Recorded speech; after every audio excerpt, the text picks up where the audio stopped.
I woke up and I realized that life is about today, living today, that whatever I want to do, I do it right now.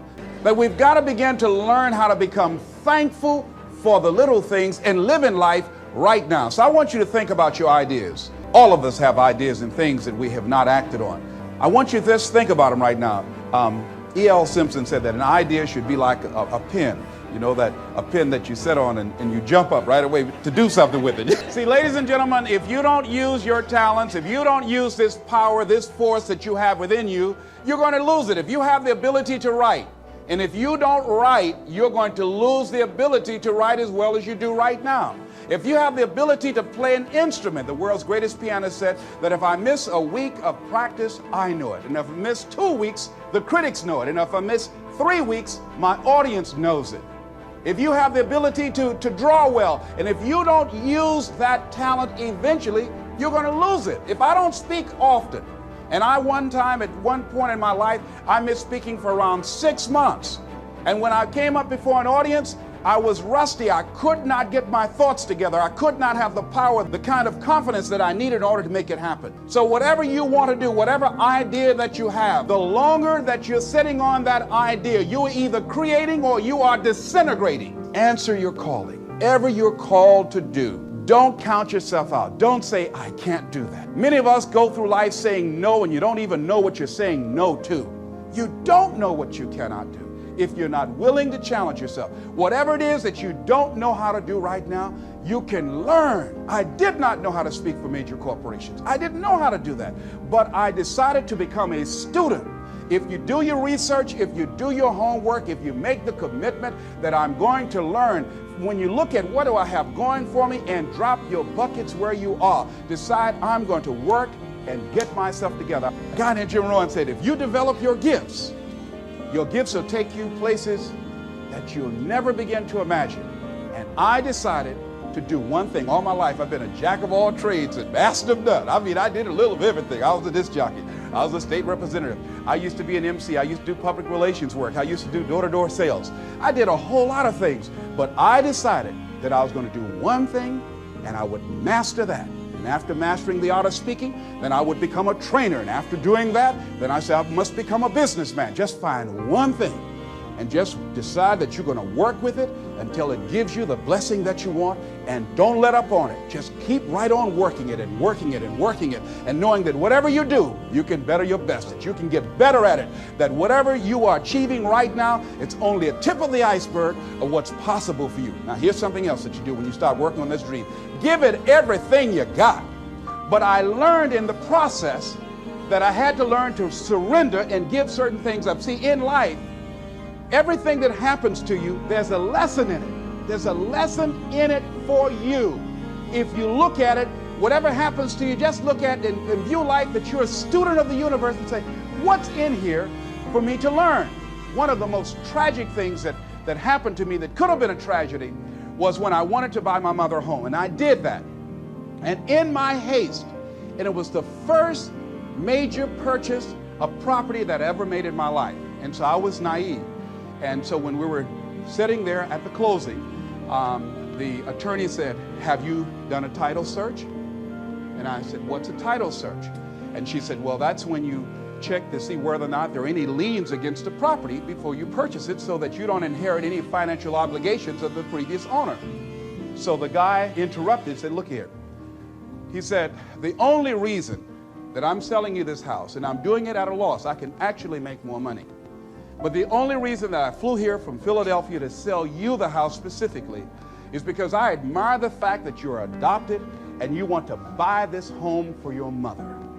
She said, hold your head up. You have nothing to be ashamed of. You did the best you could. Hold your head up. So I said, yes, ma'am, Mama. So I was carrying the furniture in. And I had to give a lecture that week on forgiveness.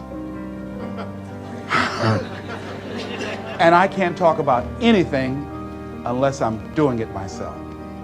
And I had to forgive and forget.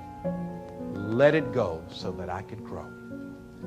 It took me time to work through that, but I did, and I was able to give the lecture. And to this day, I can't even remember the guy's name. But because I let it go and I began to focus my energy in the now, later I got a bigger and better home for my mama. I lost everything except my spirit and except the love of my mother and her respect and the respect of my children.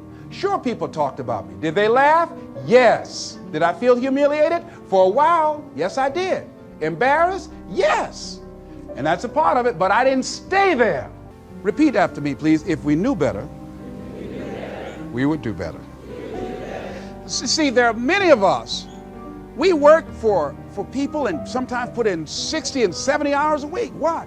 Because we have the ability, the talents, and the skills to contribute to the long-term growth and development and profitability of the company. Do we do that for ourselves? Oh, no. Why? Well, we say, well, I've got security. There's no such thing. It's an illusion in your mind. But it is important to me that it not be important. I got that from Rhea Steele. That's important. It is important to me that it not be important.